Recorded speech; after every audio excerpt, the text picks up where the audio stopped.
कक्षा 9 की सामाजिक विज्ञान की वर्कशीट नंबर 15 बच्चों।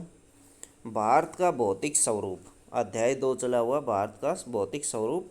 और इसमें आज टॉपिक है बच्चों तटीय मैदान। तटीय मैदान देखिए, तटीय मैदान की कुल लंबाई 6100 किलोमीटर है। कितनी है? 6100 किलोमीटर है।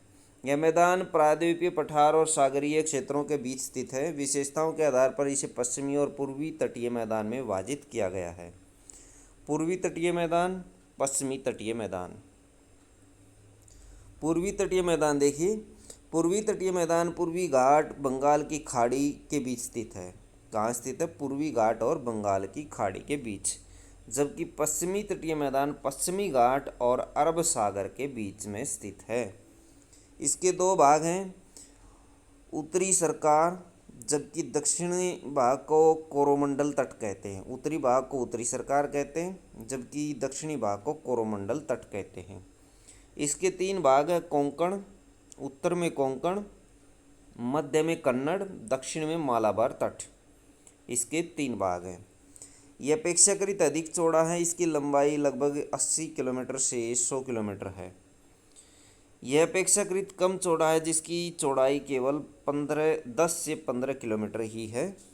यहाँ अनेक नदियाँ जैसे महानदी, गोदावरी, कृष्णा, कावेरी, महानदी, गोदावरी, कृष्णा, कावेरी स्थित हैं, बहती हैं। अधिकतम चौड़ाई गुजरात में नर्मदा और ताप्ती के मैदान में है। इसकी नर्मदा और ताप्ती नदियाँ यहाँ पर बहती हैं।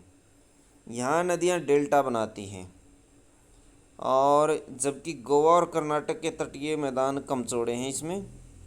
और यहाँ नर्मदा और ताप्ती जैसी नदियाँ बहती हैं। खारे पानी की सबसे बड़ी झील चिल्का झील उड़ीसा में स्थित है। यहाँ नदियाँ एस्चुरी बनाती है बच्चों। तो ये देखिए, इससे संबंधित कुछ क्वेश्चन दिए गए हैं। पश्चिमी तटीय मैदान के तीन भाग कौन कौन से हैं? तो पश्चिमी तटीय मैदान के तीन भाग हैं, उत्तर में कोंकण और मध्य में कन्नड़, दक्षिण में मालाबार तट। ये लिखेंगे आप इसमें। पूर्वी तटीय मैदान में अधिकतर पतन कृत्रिम क्यों हैं? पूर्वी तटीय मैदान में अधिकतर जो पतन है वो कृत्रिम क्यों हैं? तो बच्चों, क्योंकि यहाँ देखिए, ये पूर्वी तटीय मैदान है और इसमें जो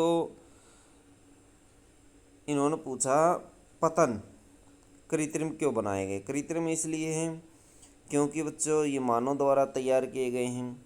इनको मिट्टी डाल करके बनाया गया है। ये जो हैं बंगाल की खाड़ी में आते हैं, इसलिए ये जो मैदान है कृत्रिम है अथवा मानव द्वारा निर्मित है। पश्चिमी तटीय मैदान और पूर्वी तटीय मैदान में अंतर बताइए। तो अंतर, बहुत सारे अंतर दिए गए हैं। यहाँ से आप ये अंतर लिख सकते हैं, सारे अंतर। तो बच्चों, प्रश्न नंबर 4 है, भारत के राजनीतिक मानचित्र में पूर्वी तटीय मैदान और पश्चिमी तटीय मैदान को दर्शाइए। तो आप स्क्रीन पर देख सकते हैं इसका आंसर, जिसमें मानचित्र में पूर्वी तटीय मैदान और पश्चिमी तटीय मैदान दर्शाए गए हैं। तो बच्चों, ये थी आपकी एसएसटी की वर्कशीट। वीडियो अच्छी लगे तो लाइक करें, हमारे चैनल को सब्सक्राइब करें।